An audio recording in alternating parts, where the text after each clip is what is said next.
This is ChangeMakers with Katie Gore, finding the right solutions for the affordable housing community. Welcome back to my continuing conversation with ChangeMaker Eric Price, the president of the NHP Foundation, a publicly supported not-for-profit real estate corporation that has invested nearly $3 billion in the preservation of affordable housing. Eric, I read that one of your properties, the Strand in D.C., had recently been awarded the gold standard in sustainability, the Green Community Certification.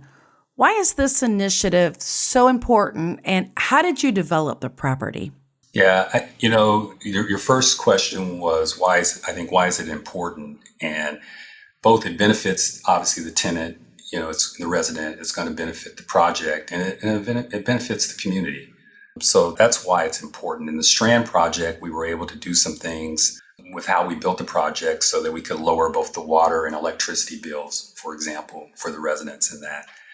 We also were able to lower the overall operating expenses. And to the degree that we can lower those, we actually can help and provide other kind of services to a particular project. There were also fresh air exchanges in that project and how it was designed, where it was all electrical and no gas. There were things like not putting in any carpet. All of those things had an impact sort of on the overall sustainability on it. That project is also not too far from public transportation that is right there. So, and it was a model project also because it's an 86 unit project, but to get back to our affiliate program, it was a partnership with also a minority owned developer. And it also was in partnership with the housing authority. So some of the 30% of the tenants who are going to live in that project are actually from the nearby housing project that is in the process of being torn down. Very nice. And is this a sustainability highlight that you guys have now put for particularly DC or this area, or was this something specific just for this property? It's a project by project. I mean, this is a new construction. All of our new construction projects, we will do as much as we can. We have more flexibility in those to design and construct the project so that we can hit as many sustainability targets as possible. It's a little bit harder on the preservation projects, but certainly we have gone back since I've been here and put solar panels on 6 different projects that we have in Washington, and we're looking to do the same on a new construction project that we have in Baltimore. So how are these accepted by the residents? Or with new construction, it's a little bit different, like you mentioned, but, with your resident satisfaction and your overall resident success, how are these kinds of initiatives approached from your organization? Yeah, I think they're well received by the residents. I mean, some of this, and I'm talking about it to you, is new. The Strand, for example, the residents just moved in to that project, so I'm sure we'll learn more as time goes by. I think very positive. How are you approaching resident services? Is it through this Operation Pathways that you mentioned? Yeah, yes. Or what are the links that happen there? Yes, so Operation Pathways is the vehicle we use to work with the property management company to provide support services to the residents. And the idea there is that they would really have face-to-face, ongoing engagement with the residents to figure out for that particular property, because it's different by property. Some of the properties that we own are seniors, and so there's a different set of needs that the seniors have. We have other properties where there are many more families, and in those properties, they have particular needs. And the property management companies can only do so much, but to find out what those other needs are is very important. I think one of the things about affordable housing that, is significantly different than market rate housing, and I've done both, is that market rate housing in some markets like Washington, they prepare for pretty high turnover. You have that people leaving every June sort of thing, people coming back in August. There is a sort of a more significant turnover. And even when people who stay, it may be 2 years, 3 years, that kind of thing. In affordable housing, people live, raise their families move into those projects. It's more like a home.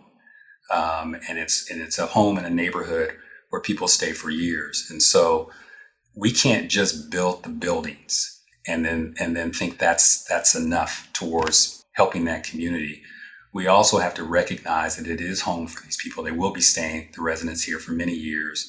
And so how do we react and how do we assist the residents in our projects so that we can help grow this community? And so Operation Pathways has a number of different programs that are targeted towards youth education, financial literacy. There are programs that are targeted towards seniors. I'll give you another more recent example with COVID. Operation Pathways did a lot towards helping the residents fill out the paperwork for rent relief. Almost $1 million was recovered through that operation. Also during COVID, Operation Pathways worked with the residents to bring vaccine clinics to the site so that people can get vaccinated. So it's really trying to respond. It really is driven by the residents, and it really is trying to respond to their needs. I like that your organization has made a commitment to this, because there's been this philosophical debate on whether affordable housing practitioners are truly property management staff or just caring about the bricks and the sticks and the lawn and so forth, or whether there has to be a component for resident success and assigning, whether you call them service coordinators or family self-sufficiency people, that there's this disconnect here on exactly what is the role of the affordable housing community. And what you've highlighted just right here with Operation Pathways and their efforts related to rent relief and, all of the clinics, those pieces alone should testify the blending and the importance of having a resident success program. I would agree. I think it's essential. It's something we try to do in all of our projects and what we plan to do. It is one of those costs that is not covered by city subsidies or federal subsidies, but it is essential that we have these services. And it's essential we own our properties, but we don't have a property management company. We have third-party property managers. We don't have our own internal one. While they do the property management of the property, really finding out what those additional needs are from the residents is really a big component of what Operation Pathways will be doing. So switching gears here a little bit, you came to NHP Foundation a couple of years ago, and you've just been named president of the foundation this year. And while development and financing has always been in play and even part of your background, lay out for us what your plans are moving forward for the foundation. So I have joined, as you said, I joined NHPF 3 years ago. We have a great team in place. We recently completed our 5-year strategy plan going forward, and it emphasized really 5 things. We talked about growth, the number of transactions we want to do and where we want to do those transactions. We talked about our culture. We talked about sustainability as a business, and we talked about community impact. And so those were really how do we go about our business so that we grow our culture, we become a sustainable company, and we have further and deeper impact in neighborhoods. And so I'm really working with the rest of the team here to make sure that we do that going forward. We've mentioned surveys a couple of times in our conversation here. Do you have any new surveys that you guys are commissioning for the next couple of years? So we are planning a survey now. It's in conjunction with our symposium. We're having our 6th annual symposium this October. The theme is One Paycheck Away from Homelessness, Building Popular Support for Affordable Housing. And so we're going to have a survey that surveys 100 organizations that are actually involved in the field of affordable housing and looking at the winning strategies that they have in order to address this issue. We're going to interview a number of select respondents of people who are in the field and get their feedback on some of the creative ways and programs that are being done throughout the country to address the issue of families who are just one paycheck away from homelessness and how to get them into housing. And then we're also going to work with an organization to survey the public on the same thing. Well, Eric, I really appreciate what you guys are doing in preserving and creating more affordable housing.